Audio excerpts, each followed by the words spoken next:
আপনি তো শাসক দলের অন্ধভক্ত, তার মানে আপনি 1000 টাকা হাজিরা পান। আপনি তো শাসক দলের অন্ধভক্ত, তার মানে আপনার যদি কোনো বড় রোগ বোগ হয় তাহলে পুরো আর্থিক সহযোগিতাটাই আপনি শাসক দল থেকে পাবেন। আপনি তো শাসক দলের অন্ধভক্ত, তার মানে আপনার ছেলে মেয়ে অনেক বড় স্কুলে পড়ে।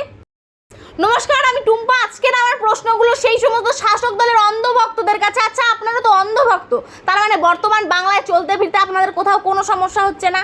আপনি তো সরকারি স্কুলে পড়াশোনা করে বড় হয়েছেন, কেন আপনার আর্থিক অবস্থা সেরকম সচ্ছল না থাকার পর আপনি বাধ্য হয়ে ছেলে মেয়েকে প্রাইভেট স্কুলে পড়াচ্ছেন? আর ওর থেকেও ভালো প্রাইভেট স্কুলে, নামি দামি প্রাইভেট স্কুলে কেন আপনার ছেলে মেয়েকে পড়াতে পারছেন না? আপনি ঠিক কোন জায়গাটা থেকে সরকারি সহযোগিতাটা পেতেন?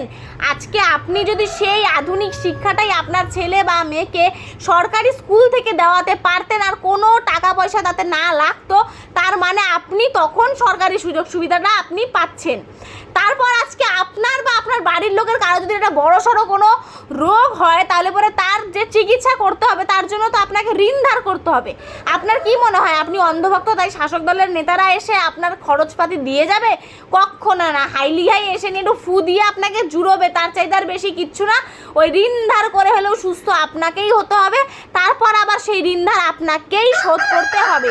তারপর আবার এমনও হতেই পারে বাংলার বুকে আপনি সুস্থই হতে পারলেন না, আপনাকে বাংলার বাইরে যেতে হচ্ছে। আপনি তো শাসক দলের অন্ধভক্ত, তার মানে কি আপনি 1000 টাকা হাজিরা পান? না, সেই তো পান ওই 300-400, খুব বেশি হলে 500 টাকা হাজিরা। সব ক্ষেত্রে অন্যান্য রাজ্যের সঙ্গে আপনারা নিজেদের বাংলার রাজ্য মানে আমাদের এই রাজ্যকে তুলনা করেন। যদি আমাদের বাংলায় একটা কুকুর ভোগে, আপনারা বলেন না কি হয়েছে, একটা ভুগেছে। তো অন্যান্য রাজ্যে তো 10-12টা করে ভুগছে। তা প্রত্যেক ক্ষেত্রেই যখন অন্যান্য রাজ্যের সঙ্গে নিজের রাজ্যকে তুলনা করেন, তো এই সমস্ত ক্ষেত্রে কেন নিজেদের রাজ্যকে অন্য রাজ্যের সঙ্গে তুলনা করেন না? কেন আপনাকে চিকিৎসা করার জন্য নিজের রাজ্যে হয় না, আপনাকে বাইরে যেতে হয়? কেন হায়দ্রাবাদ, চেন্নাই, ব্যাঙ্গালোর যেতে হচ্ছে? অন্যান্য রাজ্যের মানুষ তো আপনার রাজ্যে চিকিৎসা করার জন্য আসে না। কেন আপনার রাজ্যের মানুষই হাজিরা করতে অন্য রাজ্যে যায়? অন্য রাজ্যের মানুষ কেন আপনার রাজ্যে হাজিরা করতে আসে না? আপনি আপনার ছেলে মেয়েকে কেন আরও ভালো স্কুলে পড়াতে পারছেন না? আর কেন সরকারি স্কুলে আর্থিক অবস্থা খারাপ থাকার পরও সরকারি স্কুলে না পড়াতে পেরে আপনি বাধ্য হয়ে প্রাইভেট স্কুলে পড়াচ্ছেন? এই সব ক্ষেত্রে অন্যান্য রাজ্যের সঙ্গে নিজের রাজ্যকে তুলনা করুন, দেখবেন সব কিছু জলের মতন পরিষ্কার হয়ে যাচ্ছে। শুধুমাত্র অন্ধভক্ত হলেই তো হলো না। অন্ধভক্ত কখন হবেন আপনি? যখন আপনি চিকিৎসা নিজের রাজ্যে করতে পারবেন, আপনার কোনো খরচ হবে না, আপনি আপনার ছেলে মেয়েকে সঠিক এবং আধুনিক শিক্ষাটা সরকারি স্কুলে পড়িয়ে দেওয়াতে পারবেন, আপনার কোনো খরচ হবে না। যখন আপনি এই বাংলার বুকে থেকে নিয়ে 1000 টাকা হাজিরা পাবেন, সচ্ছলভাবে চলতে পারবেন, তখন আপনার অন্ধভক্ত হওয়াটা সাজে। আপনি তো এই সব কিচ্ছু পাচ্ছেন না বাংলার বুকে, আবার অন্যান্য রাজ্যের সঙ্গে বাংলাকে তুলনা করছেন। অন্যান্য বিষয়গুলোর সঙ্গে এই বিষয়গুলোকে জুড়ুন, এই বিষয়গুলোকেও অন্যান্য রাজ্যের সঙ্গে তুলনা করুন, তাহলেই তো সব কিছু জলের মতন পরিষ্কার হয়ে যায়।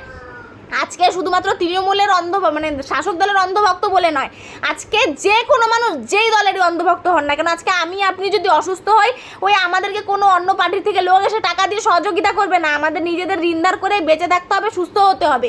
আমার যদি কোনো কিছু শেখার থাকে, পড়ার থাকে, তাহলে আমাকেই টাকা দিয়ে শিখতে হবে, পড়তে হবে। কোনো নেতা এসে আমাকে সহযোগিতা করবে না। সুতরাং ওই শুধুমাত্র অন্ধভক্ত হলে হবে না, একটু বিচার বিশ্লেষণটা নিজেদের মধ্যে রাখতে হবে। তাই আমাদের উচিত প্রত্যেককে একত্রিত হয়ে নিজেদের অধিকারটা বুঝে নেওয়া। আমরা সরকার করি ভোট দিয়ে, তার বিনিময়ে আমরা কোনো কিছু সরকারের থেকে পাচ্ছি না। তাই আমাদেরকে একত্রিত হতে হবে, আমাদেরকে আওয়াজ তুলতে হবে, আমাদের অধিকারের জায়গা, হকের জায়গা আমাদেরকেই বুঝে নিতে হবে।